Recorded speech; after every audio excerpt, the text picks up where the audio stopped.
third time, and I'm going the same speed that I've always gone, 64 miles per hour going out through here. Watch his head in there. His head is swiveling and he's fighting, and whoever's in that seat next to him, I've seen him swing at whoever that is once and hit him, and look, his head just keeps going back and forth, back and forth. And now I'm going 62 miles per hour, and I am about 2 seconds behind him, and I need to back off. But every time that I slow down and he slows down, when I try to speed up and pass him, he speeds up because he's not paying attention to his driving. This is just an example I wanted to show you of the dangerous drivers that are out here. You see his head going back and forth. Now he's raising his hand and everything. Now we're down to 60 miles an hour. Now down to 58.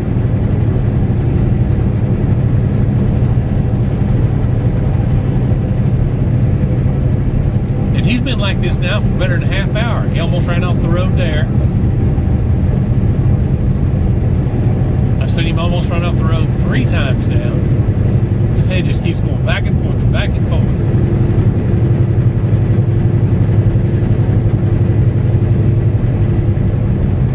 Now there's a little break in the traffic here, and I'm going to speed up and see if I can get around him. And so I'm going to take it on up to 63, 64.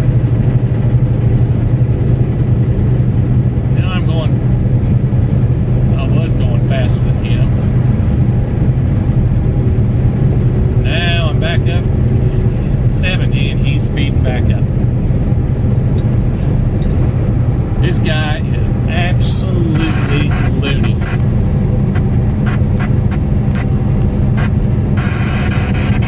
Well, there you go, guys. This is what I deal with.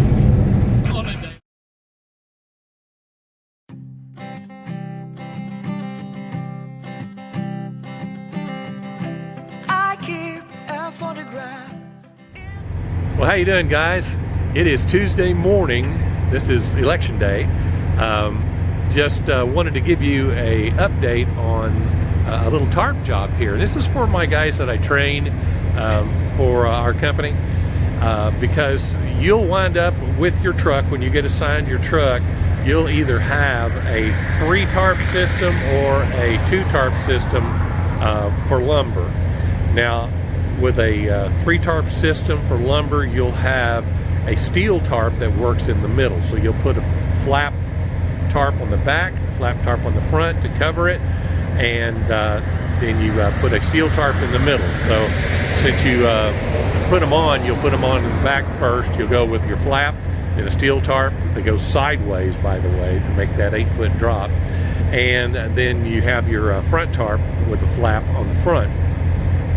But I have a 50-foot steel girder that is on here. Actually, there's 3 of them on this load.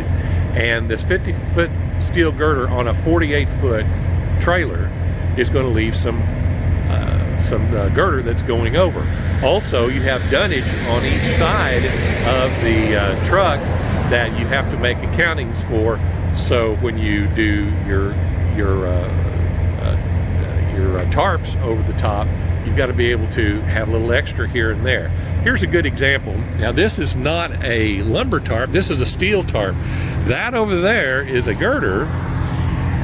That one right there, that is a girder, that is a 50-footer that comes all the way out. And you'll notice I've pulled tarp all the way forward, and it actually wraps underneath there, and there's some more underneath there, underneath that padding.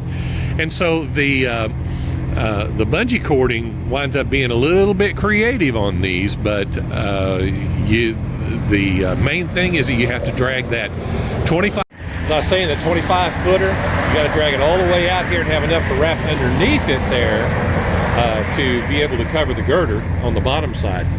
So what winds up having is that you have a steel tarp in the front, and if you look here, I have a lumber tarp that's here in the middle, right here. That's where all the straps are. And a steel tarp on the back so I can wrap around back there.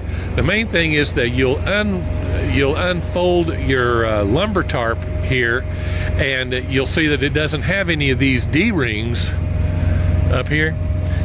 Doesn't have any of those D-rings on the outside because this is the underside of it. And so it is folded here all the way back up there because this has those 8-foot drops on it. But you leave it up there and bring it up here and then strap it down at the top so it stays flat. All right. You'll also have the end of the flap up there, so you make sure and have your strap on the base of it and up here at the tip of it so the strap does not start flopping around. So these big projectiles out here, this is dunnage. It's underneath those girders. And we're coming around here. You see lots of bungee cords. It's all creative whenever you get a misshaped thing like this on here. And there's the other end of the 50-foot girder. And you'll notice that it's wrapped underneath there and held down underneath there. And that's the trick, is you have to do it with the 3 tarps. Since this is a 48-foot trailer, and your two steel tarps are not long enough to get a 50-foot trailer because they are 25 foot long, and because they are 25 foot long and you have to pull out about 4 or 5 feet of them, then you're short. So you put the lumber tarp in the middle. Here you can see the flap from the lumber tarp, and you'll see I have one over the very tip of it right here to hold it down, and back here is the base of it where it attaches to the main part of the tarp, and it's pinned down so that if it was not, then the wind would catch it and blow it over. Now I suppose if you wanted to, you could flip it over that way, but you're going to have to tarp this thing. I mean, you're going to strap this thing down anyway, so you might as well just go ahead and strap it up like that. So your steel tarps wind up getting stretched all the way around your dunnage, and up here around this big old projectile out here up front. So just kind of wanted to give you a little bit of information about how to make that 3 tarp system work when you've got 2 25-footers and a lumber tarp to try to make a 50-foot spread on a 48-foot trailer. So y'all have a good one. I'll talk to you later.